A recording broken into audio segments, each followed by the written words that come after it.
যেই পরিমাণে গরম পড়েছে সেই পরিমাণে কিন্তু যদি দই খাওয়া যায় সব থেকে কিন্তু ভালো ব্যাপার একটা, এবং দইতে কিন্তু ক্যালারিও আছে। দই খাওয়াটা কিন্তু অনেক জরুরি আমাদের। এই বটগাছটার ডালটা যেভাবে রয়েছে এ তো রাস্তায় ভেঙে পড়বে, ঠিক আছে? এই যে রাস্তায় কিন্তু ভেঙে পড়ার ভয় আছে, এটা মাথাতে। বাবা রে বাবা, ভেঙে পড়লে অবস্থা খারাপ হয়ে যাবে কিন্তু। So hello everyone, welcome to my Facebook page all tip Surajit. আমি আছি সুরজিৎ আপনাদের সাথে। সো কেমন আছেন? আশা করছি সবাই ভালো রয়েছেন। সো আর একটি নতুন ভ্লগে সবাইকে স্বাগত, এবং সবাইকে অনেক স্বাগত। এবং সবাই কেমন আছেন আশা করছি কিন্তু ভালো রয়েছেন, এবং গরমে হয়তো ভালো নেই, কারণ যা গরম পড়েছে যে পরিমাণে।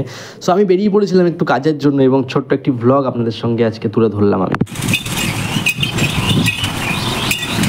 তোমাকে তারপরে জিজ্ঞেস করবো, যা গরম পড়েছে এই গরমে তো আখের রস খাওয়া দরকারি, তাই না? একদম তোমাকে জিজ্ঞেস করবো।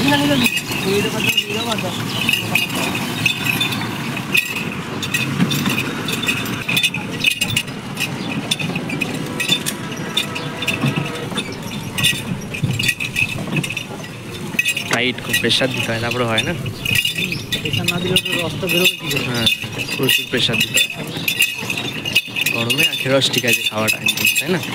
দাদা আখের রসও ভালো, ইয়েও ভালো। হ্যাঁ একদম।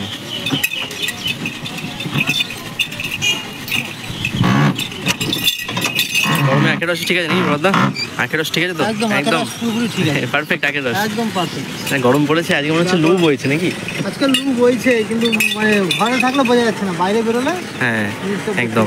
আজকে কিন্তু মানে আজকে রোদটা নেই, তবে মানে বাইরে বেরিয়েছিলাম, রোদটা নেই সেরকম, তবে যখন মানে বাইরে বেরোচ্ছি গা পুড়ে যাচ্ছে রীতিমতো, মানে এতটাই গরম লাগছে বাইরে, ঠিক আছে? তো দেখো এখন রয়েছি আপাতত ইন্দ্রা মার্কেটে রয়েছি, ঠিক আছে? এখানে আখের রস খাওয়া দাওয়া হচ্ছে আমাদের, কারণ যেই পরিমাণে গরম পড়েছে সেই পরিমাণে আখের রস খাওয়াটা খুব জরুরি, ঠিক আছে? দিয়েছে বাহ, সুন্দর। এই গরমে সত্যি আখের রস নাহলে হয় নাকি? দারুণ, শেষ নাও আখের রস। সত্যি মানে গরমে এটাই ঠিক আছে, সত্যি কথা বলতে। আজকে রোদের তাপ নেই কিন্তু, দেখতে পাচ্ছ, দেখাচ্ছি, রোদের কিন্তু বেশি তাপ নেই আজকে, তাও বাইরে প্রচণ্ড গরম আজকে।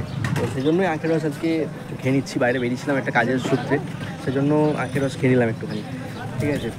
এখানে দেখলাম আখের রস খুঁজছিলাম আমরা চারিদিকে পেলামও না আখের রস সেরকমভাবে, অনেক দিক খুঁজলাম, বাট এইখানটায় এসে আমরা আখের রসওয়ালাকে পেলাম ফাইনালি। তারপর আখের রস আমরা খাচ্ছি এখন। সো এটা খেয়েই শান্তি আছে। আখের রস খাওয়া ভালো গরমের মধ্যে, ঠিক আছে? আর যা গরম পড়ে এখন অনেক জন্ডিস হওয়ার ভয় আছে, তো সে কারণের জন্য আখের রস খেলে এইসবগুলো আর হয় না, ঠিক আছে?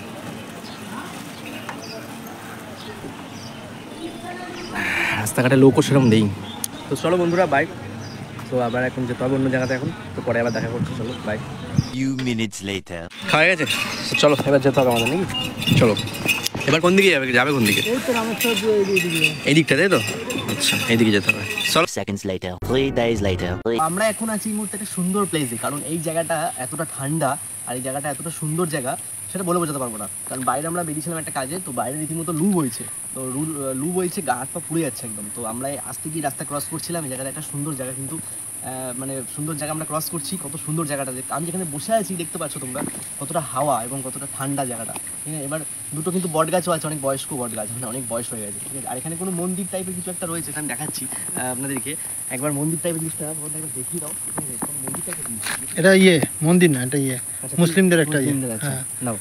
আচ্ছা, এটা এখানে পুজো টুজো করে হয়তো সবাই, ঠিক আছে? আর ওখানে হ্যাঁ মানত ফানত করে হয়তো সবাই, দেখতে পাচ্ছ এখানে সবাই সব কিছু কিন্তু রয়েছে, যে মানত করার জিনিসগুলো কিন্তু রয়েছে। এবং বট গাছগুলো দেখাই দেখুন কত সুন্দর, ঠিক আছে? একটা হন্টেড প্লেস কিন্তু লাগছে। সামনের একটা রয়েছে ওই যে, ঠিক আছে? এই যে সামনের একটা, ঠিক আছে? এটা কোন জায়গা জানা নেই আমার ঠিক, তবে খুব দারুণ জায়গাটা। কথা কেমন জায়গাটা? একদম ভালো লাগছে না জায়গাটা? খুব ভালো, হেভি জায়গা কিন্তু, বললে হবে না। আমরা মানে এই রাস্তাটা দিয়ে ক্রস করছিলাম এভাবে, ঠিক আছে? এই যে রাস্তাটা দিয়ে, তবে গরমের দিন বেরোলে এক জায়গায় দাঁড়িয়ে একটু জল খেয়ে একটু রেস্ট নিয়ে তারপরে আবার যেতে হয়, মানে রোদে ঘুরে ঘুরে হ্যাঁ সত্যি, মানে কি বলবো, গরম পড়েছে আমাদের সত্যি তাই। মানে আমরা যাচ্ছিলাম, জায়গাটা এত সুন্দর লাগলো, কিছু বলার নেই আর, ঠিক আছে? একটু দাঁড়িয়ে গেলাম, দাঁড়িয়ে গিয়ে তারপর আবার গাড়ি স্টার্ট করে আবার গেলাম, আবার একটু দাঁড়াও, এরকম ভাবেই যেতে হবে। দেখা যাক, এবার একটু দাঁড়াবো, কারণ জায়গাটা এত সুন্দর লেগেছে। একটু দাঁড়াবো তো অবশ্যই দাঁড়াবো, কারণ জায়গাটা খুব সুন্দর লেগেছে, ঠিক আছে? এত সুন্দর বাগান, এই ভেতরটা দেখতে পাচ্ছি আরও কিন্তু বট গাছ রয়েছে, ঠিক আছে? ভেতরটাতে ওপরে যতগুলো দেখতে পাচ্ছ আরও বট গাছ রয়েছে, এদিকটাতেও আরও রয়েছে বট গাছ। সুন্দর কিন্তু প্লেসটা, হেভি সুন্দর জায়গা কিন্তু। রাস্তাটাও গেছে দিক দিয়ে, আর এই দিকটা দেখতে পাচ্ছি দিকটা বাঁশঝাড়, এদিকটা বাঁশঝাড় না পদ্মা, হ্যাঁ এটা বাঁশঝাড় আছে দিকটা, আর এদিকটা পুরো বট একটু গা ছমছম লাগে। হ্যাঁ। আমিও গেছি এখান দিয়ে রাত্রিবেলা। রাত্রিবেলা 8টা-9টার সময়ও গেছি এখানে নাকি রাত্রিরে গা ছমছম লাগে পদ্মা একটু- বলছে, মানে একটু লাগে। লাগবে কারণ স্বাভাবিক কিন্তু- জায়গাটা না। না না মানে ব্যাপারটা যাদের একটুখানি হালকা বয়স, হ্যাঁ। মানে আই মিন যারা একটু ভূত প্রেতের একটুখানি ভয় বেশি- টয় পায় যারা, বেশি ভয় পায়, হুম। তাদের ইয়ে হয়ে যায়, মানে তারা একটু বেশি ভয় পেয়ে যায়। ভয় পাবে সত্যি ঠিক আছে, কথা। কিন্তু মানে একটুখানি মন ইয়ে করে চললে হ্যাঁ কিছু হয় না। স্বাভাবিক, কারণ আর দেখো লাগে একটা একটা হ্যাঁ জায়গাটা দেখো কতটা হন্টেড টাইপের লাগছে। রাত্রিবেলা এখানে কিন্তু কোনো দেখতে পাচ্ছি কোনো ইলেকট্রিসিটিও মানে কোনো কারেন্টের তারও কিন্তু যায়নি, কোনো কারেন্টের তারও কিন্তু যায়নি। কারেন্ট নেই, এই জায়গাটা কোনো তারও কারেন্ট নেই, নেই, কারেন্ট ওই জায়গাটা থেকে কারেন্ট আছে। ও এখানে এই নেই। জায়গাটা এইটুকুনি জায়গায় কোনো কারেন্ট নেই। হুম, ঠিক আছে, এই ঘন্টাটা পার করার পর, এই জলের কলটা পার করার পর হ্যাঁ এইটুকুনি পার হতে গেলে অনেকে ভয় লাগে হয়তো। স্বাভাবিক। হ্যাঁ এখানে একটা মন্দিরও আছে এই জায়গায়। মোমবাতি কেউ জ্বালায়। হ্যাঁ তো যাই হোক আমরা কিছুক্ষণ থাকবো, তারপরে বেরোচ্ছি। সো বাই, আবার কোনো নেক্সট ব্লগে দেখা করবে। ততক্ষণ বাই, সবাই ভালো থাকবেন, সুস্থ থাকবেন। Bye, Bye, bye. চলুন বাই তাহলে।